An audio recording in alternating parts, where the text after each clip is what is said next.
church in Ephesus.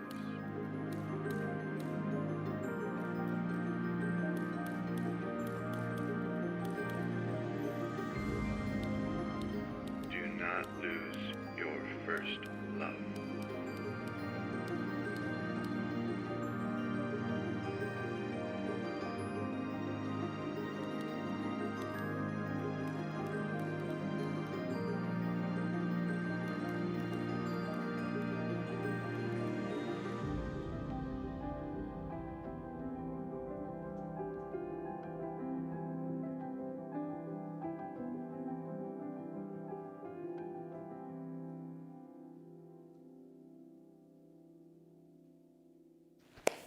All right, if you have been following along in the We Read and jumping into that, you know that this week is jam-packed with stuff. If you thought this week is bad, next week is even worse. Or better, I guess, is really the actual thing. And then the week after that is even, but like we're getting to some of my favorite books of the Bible, the easiest books of the Bible to preach. And so condensing that down into smaller bite-sized chunks is very difficult. Last week was Pastor Appreciation, so I did not even try to condense. That will not happen this time. You don't appreciate me in November. It's only October, so I understand. No, I'm teasing.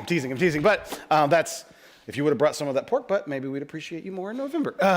But that's what Yvonne's thinking here. So that's what we're going. We got some stuff to cover today. We're going to stand in a spot of what it looks like to live a life worth living. Live a life worth living. I think this is kind of the topic sentence, the main point, if you will, the thesis of Ephesians. Ephesus church is drastically different than the church in Corinth. Corinth is people who are just knuckleheads and not getting it and getting distracted by all kinds of weird stuff. The church in Ephesus is kind of ready to take that next step, and you can see there's a different tone in Paul's writing. Pastor Eric in our the men's Bible study on Wednesday night reminded me that the letter to Ephesians takes place about 10 years later than the letters to Corinth. And so maybe he's just older and chilled out a little bit. We don't know if he's just kind of whatever or what's going on there, but it seems to think that the church of Ephesus has a little bit more of their stuff together than the church in Corinth, and that's why the tone's a little bit different. But you go from how do we live a life, this idea of living a life worth living comes to me from, if you've been following along in the We Read, you have seen that he has talked about how are we supposed to orient our life? What are we supposed to get rid of and enter into to follow after Christ? How are we supposed to, how does this affect our marriages? What does that look like? How am I supposed to conduct myself in my marriage as a man or as a wife? He really steps into that. And what does that look like in light of living a life worth living? Then he goes into how do you conduct yourselves on a daily basis? And that's in chapter 6, you get the armor of God. And so I could have picked all kinds of fun stuff today to talk about, but he really it all is one continuous thought.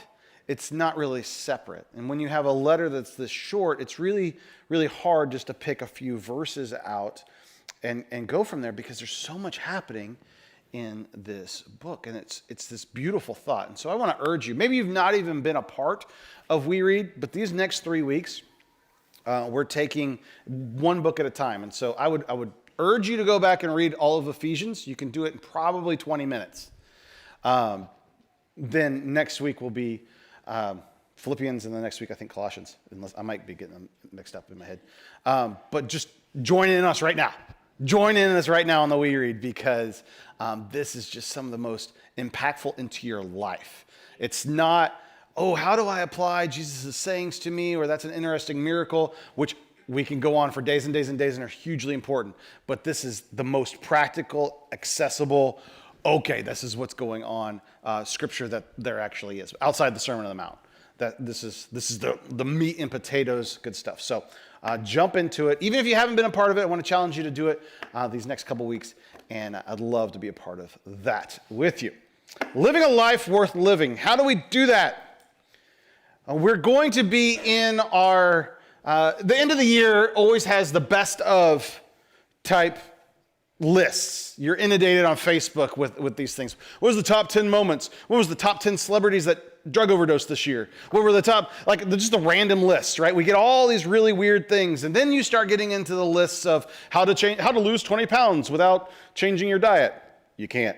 But how to become a runner in 5 minutes or less. Okay. But we have all these things that tell you how to change your life with the least amount of effort on your own.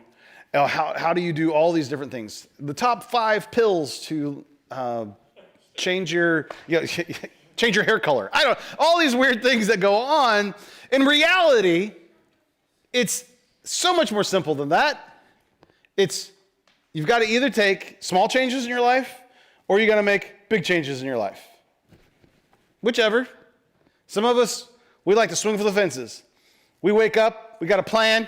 I'm going to lose 20 pounds in 6 months, and I'm going to do it by not eating anything except celery and peanut butter for the next, whatever. You go just all in, you're there, that's your plan, you're going, and nobody's going to push you right or left off of that plan. Big changes. Some of us, small changes. Probably a little healthier. I'm going to start doing this. I'm going to start doing this, and we're going to add. We're going to add, and we're going to add. We have these different ideas and these different plans. But the reality of whether we're making small changes or big changes, small change comes with small resistance. Big change comes with big resistance. And if you want small change in your physique, in your health, you make small changes. However, if you're a smoker, and the change that you make is to drink more water, do you think your lung health is really going to change? And if you're a smoker here this morning, I'm not picking on you. I'm just saying. I have lots of friends who are smokers. They've been trying to quit, and they kept like, I thought you quit. I was like, I did, but then my wife went crazy. Well, fair enough.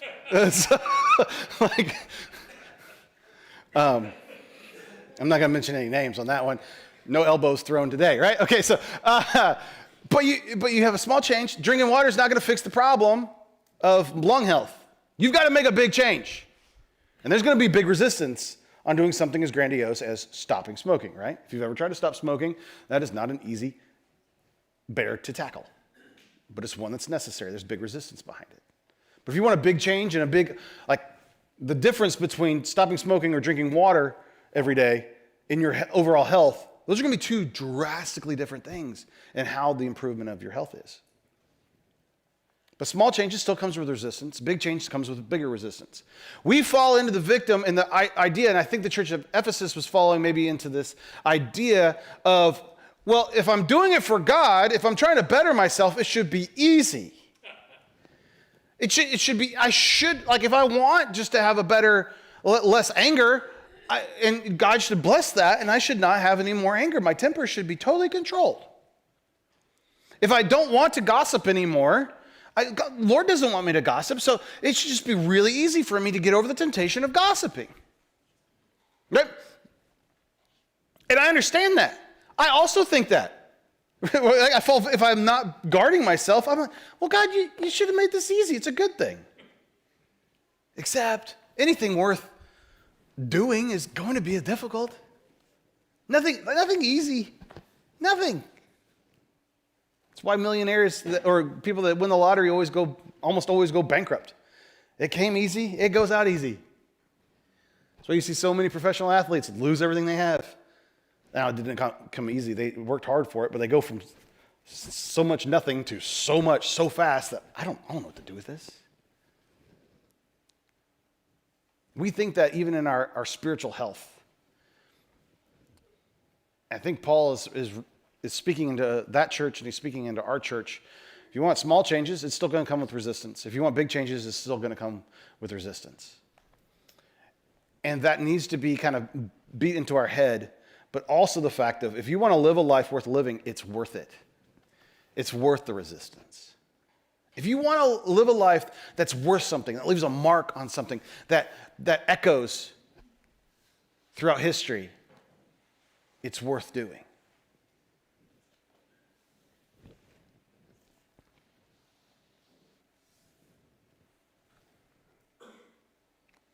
Our pursuit of living a life worth living, we need two things, I think. We need direction and we need fuel. We need directions and we need fuel. And this is what Paul is going to do in chapter 4 and 5, is he's going to give them directions and he's going to give them fuel. If you imagine your spiritual journey as a car ride, I was imagining this week as I was writing this message, like I got all excited and I want to go to Alaska. Now, I know I'm going to go by myself because there's no way my wife is going to go to cold Alaska with me, so I'm going to be driving by myself. Now, if I just get in the car and I just go, I'm going to Alaska. If I don't pay any attention to my directions, if I don't ask Siri where I'm supposed to go, I'm never going to get to Alaska. I'm going to wind up in Arizona. I'm going to wind up in Florida. I don't know. If I don't have clear directions on where I'm going, then this is not good. And if I don't have fuel to get there, we're never going to get there anyway. I could have perfect directions. I could have a satellite, like everything is telling me, the map on the truck screen is telling me, don't go this way, there's a wreck, calculating the fastest route now. All that could be perfect and up to date. But if I don't have gas in my tank, that's nice, that's cute. I don't have it. In our spiritual journey, sometimes if we're trying to make the small changes or the big changes in our life, we get sidetracked, we break down on the side of the road because we don't have clear direction or we don't actually have the fuel to get there. And then we go backwards and we go, God, why didn't you let me make that change? God, why didn't this work out? God, what's the deal? As well, we didn't stop for directions, or we didn't properly fuel our tank. Or even worse, is that we fueled our tank with the wrong stuff. I have BP is notorious for this. So I had some friends in Knox County, Indiana, the big metropolis of Monroe City, 500 people, church of 250. You can imagine that we had amazing cultural influence because we're half the community, right? But I think the other 100 of those people that didn't come to the church were in the nursing home. It was just everyone came to that church. And every year, that church would go on a huge mission trip to the Indian reservation in South Dakota. And so these are a bunch of farm dudes, and they're going to go to South Dakota, and they're going to build something. Watch out. There's going to be a whole church built in a week, because these dudes, they knew how to work. And they would gas up their trucks, and they'd get going, and it's about an 18-hour drive from Monroe City, Indiana, to South Dakota, and they would go. The problem is there's no BPs in probably, at that time, a 100-mile radius of Knox County, Indiana. And if you notice, in all other gas stations, the gas handle is green for diesel, right? At BP, all the handles are green. Do you know what happens to a guy who's been driving for 14 hours? He pulls into a BP, he grabs a green handle, shoves it into his diesel Power Stroke, and starts pumping diesel fuel into his truck. He becomes awake really quickly and very angry really quickly as well. He's running with the wrong gas. He knew where he was going. He's a very smart guy. He knew where he was going. He had the proper direction. He had proper path. He had proper goal, but he put the wrong fuel in his truck, and all kinds of bad things are about to happen. For us, if we don't have proper directions and we don't fuel our life with the right thing, we can be going on the right way, but all kinds of bad things can start to happen. How many of your kids tried to tell you this morning they ate breakfast, and what it was Halloween candy? Right? That's me. What's going to happen here in about an hour? It's like somebody just hit a powered off. That sugar rush goes down. Bowen doesn't like anything really with protein in it. He only likes carbs. The problem is his brain runs on protein.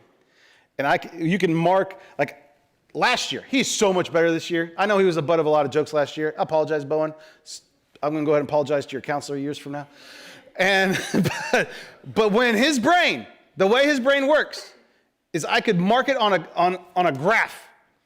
His test scores, how much his homework was, if a teacher called me, whether he had protein for breakfast or he didn't have protein for breakfast. It's like, I will force feed you this protein shake, boy, because I know the fuel provides, you have the right direction. He didn't wake up in the morning and be like, man, I want to get in trouble today. That was never a goal. I don't want to do my homework today. I want to make dad have a vein pop out of his forehead. That's what I want to have happen today. That was never a goal. If it was, boy, we're going to talk later. But that was never the goal.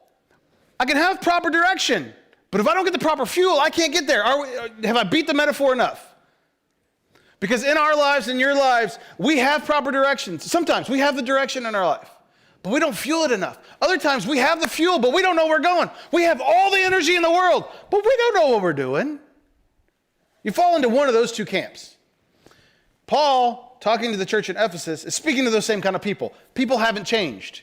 They either know where they're going or they got fuel. But very rarely do we actually have both at the same time being able to push it into. To make small changes or big changes in our lives and in our spirituality, in our relationship with God, we have to have proper direction and proper fuel. Our directions. Paul gives us our directions in Ephesians 4, verse 22, and we're going to go on. We're going to go on through several directions kind of quickly, but you'll get the idea.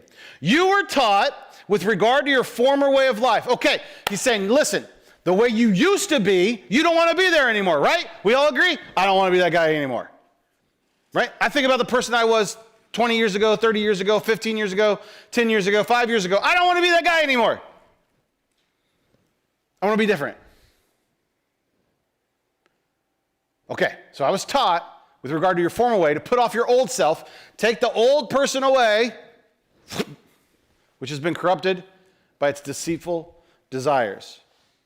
All your sinful stuff, all your temptations, all the way in which you used to operate, you got to throw that away.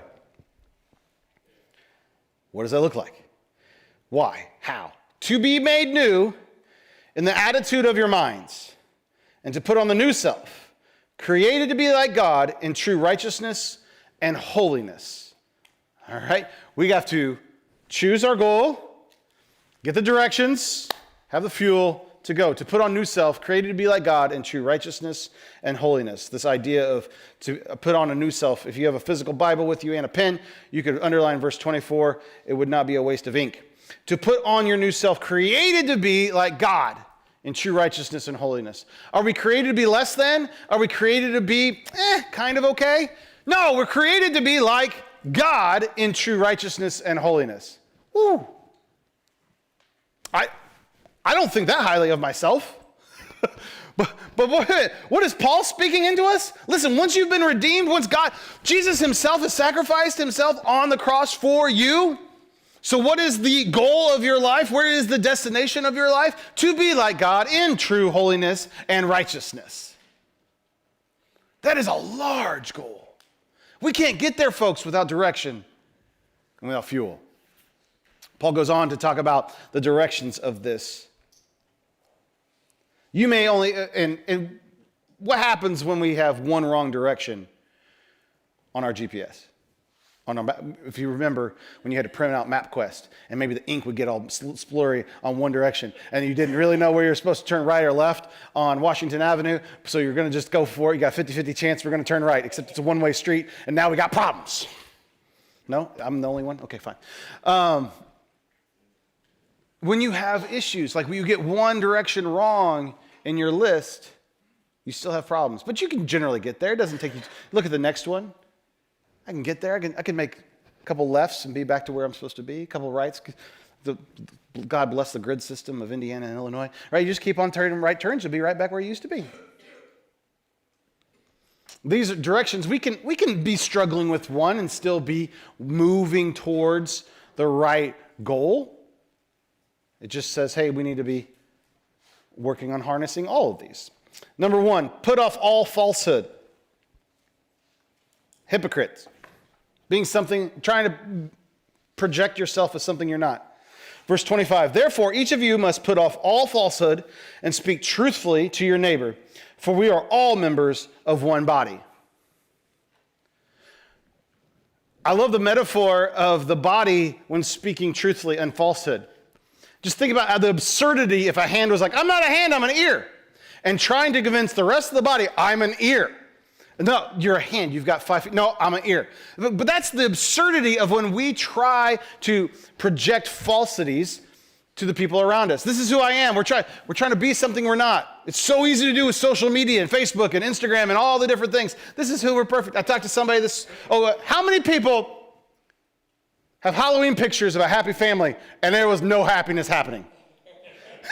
Get an amen right here on this row, right? Like, how many people, like you look back at a picture or you get the reminder on Facebook and it's like, oh, it was 10 years ago. It's like, that day was hell, right? We look happy, got a lot of likes, but oh, I would never want to relive that moment again. Put away that falsehood.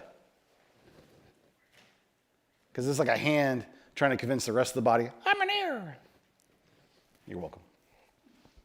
Number 2, harness your anger. Harness your anger. In your anger, do not sin.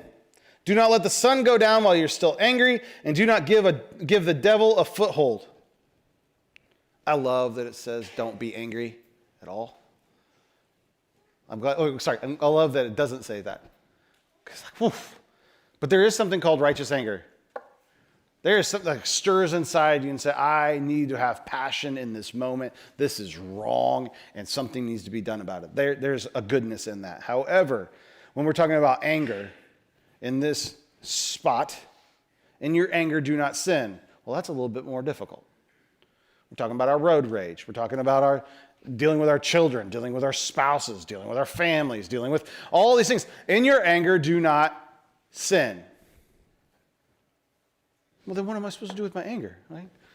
It's the fun part of anger is getting all loud and cranky about it, right? Joe's like, exactly, Jared. In your anger, do not sin. Okay. Do not let, and then it goes even farther than that. Do not let your sun go down while you're still angry. If I can give you marriage advice right here in this moment, is don't let the day pass with stuff still percolating inside you. Address it. Call truce. Deal with it. You don't have to win the fight. You can win all kinds of fights and lose wars. George Washington barely won any battles in the whole Revolutionary War. Yet he won the war. And our marriages, oftentimes, it's not worth winning this fight because it's going to cause you to lose the war. Don't let the sun go down while you're still angry. I love that it's followed up with, if you don't do that, you let the devil get a foothold. Because 2 o'clock in the morning, when you're laying there and you're thinking about how that fight's going to go on. I had a whole fight with Kelly this week that she knows nothing about. I told Yvonne about it. I was like, ooh, man, me and Kelly just got in a big fight. She's like, you did? I was like, oh yeah, I had a whole fight. So Kelly's at school. I know, she doesn't know anything about the fight that I just played out in my head. Right? I was admitting it and repenting from it in the office this week because there was a decision made and I was like, blah, blah, blah, and she's going to be, and anybody play those ping pong relationships in their head, right? Stupid. You don't know. And you know what really happened? When I brought this issue to Kelly, there was nothing but grace. And oh, that makes sense. I'm glad that happened. I was like, I had a lot of wasted emotion today. I had to get over getting in a fight with Kelly that never actually happened. I wasted a couple hours of my life that I'll never get back being angry for no possible reason. I am the only person in this room that has ever done that, correct? I know your pastor is, I just got issues. You guys are all perfect. Harness your anger. Because what happens when you percolate on those issues? You've let the sun go down. I could preach for hours on this one. What happens when you do that? You let Satan get a foothold in your life. Anybody want Satan to have a foothold in their life? No. This stuff's hard enough to do by ourselves. We don't need the devil interjecting himself into our life. Making small changes is difficult. Making large changes has even more resistance. We don't need help. Number 3, work with honor. Anyone who has been stealing must steal no longer, but must work, doing something useful with their own hands, that they may have something to share with those in need.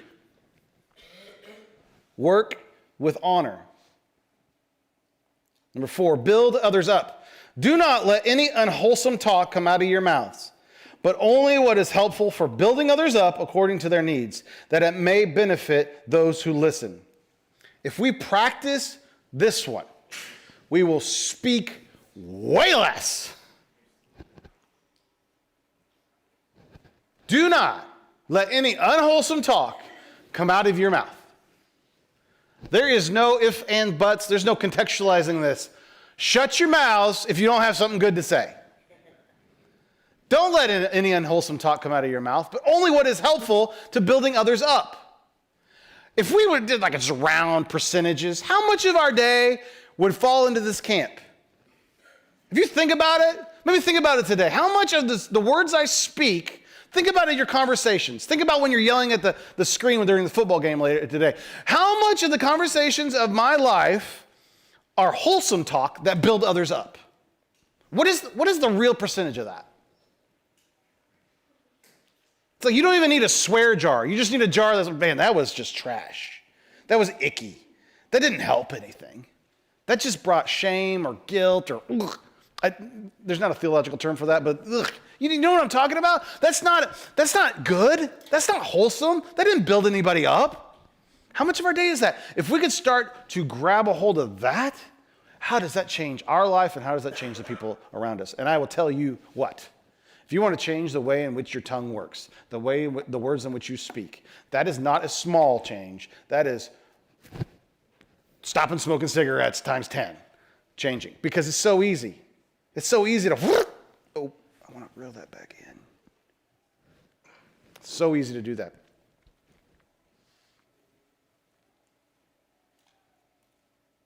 Number 5, take out the trash. Take out the trash. And do not grieve the Holy Spirit with whom you are sealed for the day of redemption. Get rid of, take this trash out, bitterness, rage and anger, brawling and slander, along with every form of malice. All the stuff of I'm going to get back at, I'm going to attack, they got a weakness, I'm going to jab it in there, I'm going to, Get rid of all of that stuff. Take out the bitterness, the rage, the anger, the brawling, and the slander, along with every form of malice. Basically, if you've seen 13, 14, 15-year-old brothers interacting with each other, the way in which they act, that's what we take out of our lives. Right? I've seen it. I never experienced it, and it's probably the Lord blessed my life with that in some way because I would have had way too many bloody noses and broken bones. But how did you got to take all of that out of our lives. But instead, be kind and compassionate to one another. Forgive each other, just as Christ God forgave you. That is a shift. That is a change. How are we supposed to conduct ourselves? Be kind and compassionate to one another, forgiving each other, just as Christ God forgave you. We talked about kindness last week. Remember, kindness is not just rolling over and letting people have whatever they want. Kindness is speaking truth into the situation. The kind thing is the nice thing would be like, hey, yeah, keep on riding your bike wherever you want to. The kind thing is, hey, there's a cliff there. You shouldn't ride your bike anymore because I don't want you to die. Right? Do you understand the difference in that? Okay. Be kind and compassionate. These are our directions, but how are we going to get there? What's our fuel? The fuel is this, Ephesians 5, 1 through 2. The old NIV pre-2000 was written this way. I memorized it this way. I like it better this way. I changed it on here because your NIV might read something else. But the first three, or the first part of this words is this. Be imitators of God. Full stop. How are we supposed to have fuel to change our lives? Be imitators of God. I don't know how to act. I don't know how to do this. I don't know where to begin. Be imitators of God. Why should I do that? Because, therefore, as dearly loved children, because I am loved, I am known, I am cared for. Be imitators of God, therefore, as dearly loved children, and walk in the way of love, just as Christ loved us and gave himself up for us as a fragrant offering and a sacrifice to God. Be imitators of God. I have direction. I got to get rid of this stuff in my life, and now I need to have the fuel. What fuels me? I always choose to be an imitator of God. And the thing about being an imitator of God is there's a reaction to it, and there's that whole imposter syndrome. Like, someone's going to find out that I don't know what I'm doing. And that's perfectly okay when it comes to trying to chase after the Lord. Because guess what? We're all trying to figure it out. I used to, for a long time as a pastor, I hope people don't know how much I actually don't know. And I was trying to read everything and be perfect in all kinds of ways and have everything buttoned up. And I don't have all that stuff. But I'm trying to imitate God in my life. The imposter syndrome has this idea of you're not good enough, you can't make it, who are you trying to fool? You're not, God, those people don't know about your sin, they don't know about your past, they don't know about your stuff. And Paul speaks to imposter syndrome and says, listen, as dearly loved children, it doesn't matter if our kids fall and bump their heads, knees, it doesn't matter, we still love them. And walk in the way of love, just as Christ loved us and gave himself up as a fragrant offering for us. And by reminding us of the fragrant offering, he's saying, listen, if you're an imposter and you're going, I'm just trying to be like the Lord in this, but I have no idea what I'm doing, it's okay, you're covered. Christ died on the cross for you, to redeem you, to set you free, to wash you clean. And guess what? It's okay if you still got stuff. We're working towards this. We don't arrive at the destination. If I leave today for Alaska, it's going to take me a long, I'm not going to Alaska, by the way, a long time to get there. But as long as I have clear direction and the fuel to get there, by filling up my tank, how am I going to operate today? I'm going to imitate God. I don't have it all figured out. I'm going to imitate God. And often, just going back to my illustration of the man filling up his big old truck with putting unleaded in a diesel engine, is often we imitate a person. We imitate someone we see in the media. We imitate even a pastor. We imitate somebody else. We want to imitate. We're all imitating something. But what happens when we start imitating the Lord in love and how he carried himself and his deed, speaking how he spoke, loving how he loved, caring how he cared? That changes the speed in which we are following our directions. You've been invited to follow after Christ, to live a life worth living. When Paul is speaking to a group of people who we're mostly Jewish people, and when he says, hey, you want to be imitators of God, he's conjuring the thought process of discipleship. And discipleship at that time was, I'm going to follow a rabbi and I'm going to do everything that he does. So just like the disciples, when Jesus says, come follow me, the disciples were like, oh my goodness, we're going to go follow him. And what they're going to go do is they're going to go walk like him, talk like him, go to the bathroom like him, do everything just like him. I'm down to the most intimate, to the most, how he's tied his robe together. All of it. I'm going to imitate you. And so this language of imitation is that I'm going to follow you. And for years, until I have it all down, I'm going to know everything that you do. I'm going to have it all picked out. I'm going to watch you and watch you and watch you and watch you and watch you and speak like you. And then I'm going to go do it. And then I'm going to figure out how I was like you and how I wasn't like you. This wasn't a time of finding your own voice. This was, I'm going to be exactly like you. so that when there's time for that person to be graduated from the discipleship and be their own rabbi, the rabbi never had to doubt what they were going to say on a certain topic or how they're going to conduct themselves. They were going to be little John the Baptists. They're going to be little Gamaliels. They're going to be little rabbis of whoever that was. They're in the school of them. And so what he's doing and why these disciples are following after Jesus is they're learning to imitate him in everything. And so when Paul says, be imitators of God, he's saying, listen, you all are invited into this intimate discipleship.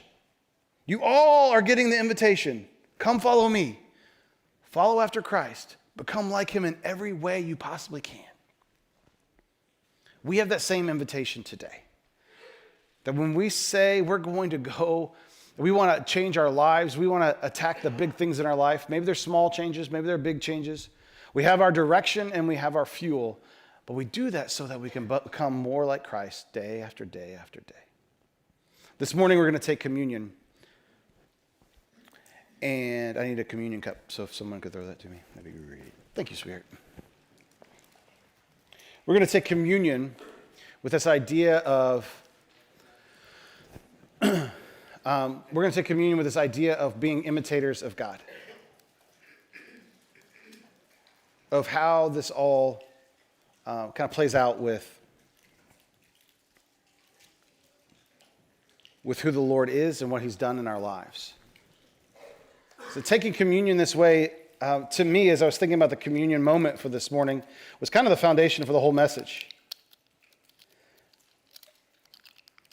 Was thinking about what communion is, the washing away of sin,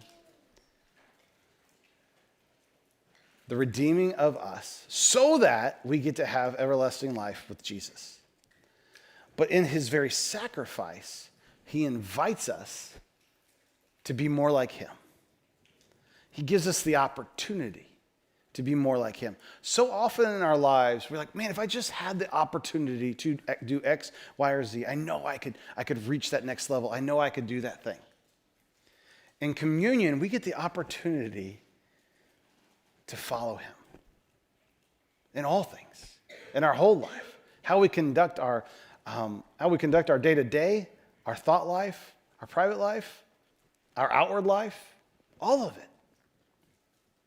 And so this morning, as you take communion, I want you to think about, Lord, I want to follow after you in all that I do, because you've set me free, because you've redeemed me, and I want to be like you in all that I can. Pray with me. God, thank you so much for today. Thank you for this moment and this time. Lord, thank you for who you are. Thank you for giving us the direction and the fuel to live a life worth living. No matter where we find ourselves, frustrated and maybe scared or broken, in difficult places, that you love us and you have direction and you have the fuel for us. Maybe we find ourselves on the top of the world, and to know that we don't have to miss this wave, we can have direction and fuel for the rest of our life to have a life worth living. Lord, thank you for your sacrifice. Thank you for what you've done for us. Thank you for how you set us free. And in Jesus' name I pray, amen.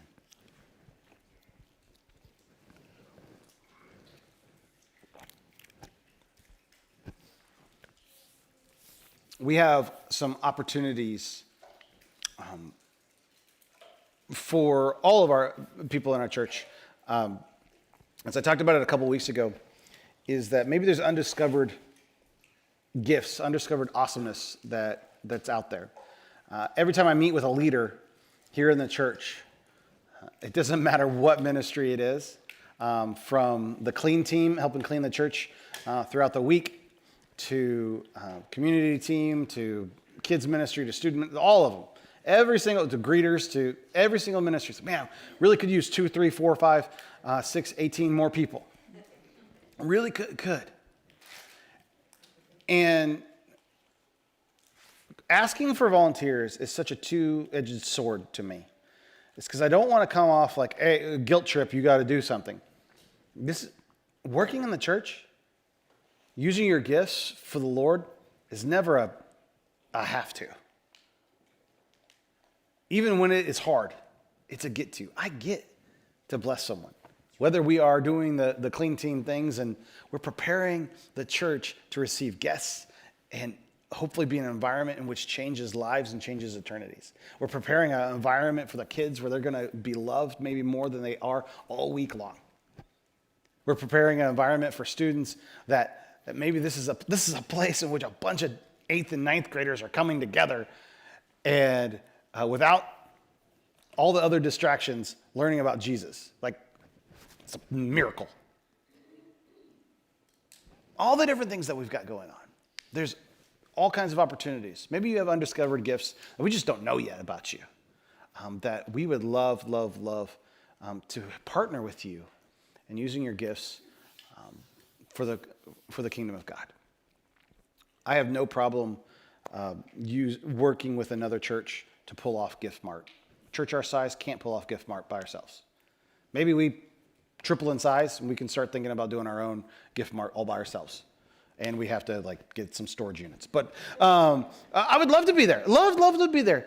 But us saying, no, we're not going to do that because we want to do it by ourselves is all about our kingdom and not about the kingdom. And so if we partner with these other churches to do it, that's a very the kingdom moment. When we think about our gifts, when we think about our time, when we think about our talent, when we think about our resources, we're thinking not just, what about my kingdom? We're thinking about the kingdom. And I want us to ponder that and to think about that. There's all kinds of ways in which you can be involved here in the community, but also involved here in the church. Maybe there's something that you go, I don't know how. This is what I'm really good at, and I love to do it. Send me a note. Maybe there's a way we can plug you in that. We're going to have some interesting new, we've never, not done in the last 10 years, ministries start hopefully in the new year. We don't have the people for the new ministries. I have nobody on the list. Usually I wait until okay, I've got 4 volunteers. We've got to base all this stuff. I don't have anybody on the list. There's no one on the list. There's a prayer that Lord put somebody on the list. So if there's some things, maybe the things that are on your heart are on my heart for what we want to start here at the church. We talked to the board about, and we're real excited about, but we're going, I don't know who these people are. Maybe you're that person. And so I'm not even going to tease it even more about that. So I just want you to be a part of it. I want something for you, not something from you. I know God can change your life and do some amazing, amazing things and change the community's life as we build the kingdom together.